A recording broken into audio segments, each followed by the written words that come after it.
When looking at the Force users in the game, we took a step back and decided what would we want to play and what would the fan want to play. We want to give players the opportunity to be the heroic Jedi like Luke Skywalker, or the darker, more avenging type of Jedi like his father Anakin.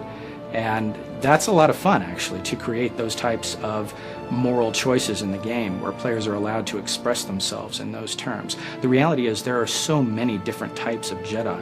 Jedi are not all alike. In Knights of the Old Republic, you were very much, you were an outsider. You were somebody who had lived their life and discovered that they were Force sensitive and then were brought into the Jedi Order on Dantooine. In the Old Republic, where you were a Jedi to begin with, you've always been a Jedi. You're a part of that culture. You were raised according to their codes of honor. You've lived in that mindset all your life. My favorite thing about the look of the Jedi ship is kind of the rounded, sleek, red, almost hot rod look that they've got going. It looks like a very fast ship. But also, if something is there to interfere with your treaty making or anything, it's got to have some big guns to fend that off as well.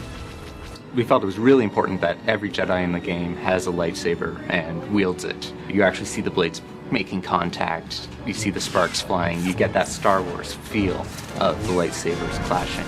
When two lightsabers collide, or look like they collide, that's all based on the animation. The two animations sync up and we actually spawn an effect off of the lightsaber on that specific frame in the animation to where it looks as if the two sabers are clashing together. We'll call a little kind of a flash effect and flare out the lightsabers a little bit, make it look like they've contacted each other. Their lightsabers are more rounded and oddly enough more low-tech, kind of more the 70s Star Wars-y look, which we had a lot of fun incorporating into the look throughout. When we're doing the Consular and Knight, or any class, we look at their colors. When we looked at the Jedi, these are the good guys, so we went with the earth tones. We took these robed monk ideas and then we added to them throughout their play. So these guys look anywhere from armored, robed monk guys, all the way up into people that might look like they're from in the Senate. The strategy behind creating two Jedi classes is we knew Jedi were going to be very popular, and we wanted to make sure there were a lot of options for all the people who would sort of gravitate towards the Jedi. So we took sort of the two most iconic things, the lightsaber and the Force powers, and built a class sort of around each of those ideas, and that became the Knight and the Consular. The Jedi Knight is all about high adventure and action and, jumping right to the forefront of the battle and leading troops on the last desperate charge to save a world.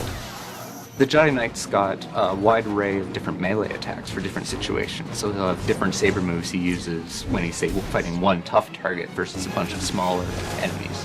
And then these attacks, some of them will sort of build up his Force focus, and then other ones will spend it. So he's always got that sort of ebb and flow of building up to his big, strong attacks. If the Jedi Knight's role is to defend the Republic, the Consular's role is to be behind the scenes and to mend it and bring it back together.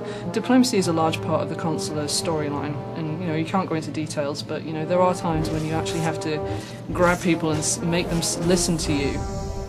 The Jedi Consular has actually a wide array of playstyles. If you like playing the sneaky rogue, we have a build there for you. If you like supporting your allies and controlling enemies, we have a role there. And we also have a straight up damage role where you're just smashing things with telekinetics.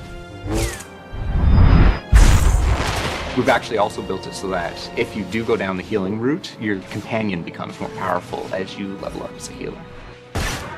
I like to have us think of as their powers as being kind of like a clean or focused energy, whereas their effects are going to be in kind of like the cooler tones, kind of the greens and blues, and also pretty symmetrical.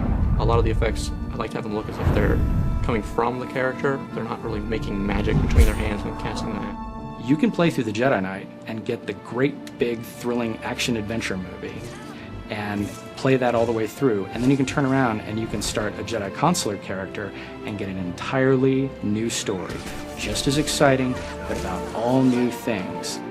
If you want to get sort of the complete Jedi experience from TOR, you'd need to go through sort of both classes and experience different pieces of the puzzle. If you've been playing through sort of classes on the same side and then go through and replay them again, you'll do it with a much greater understanding. You may make some choices differently.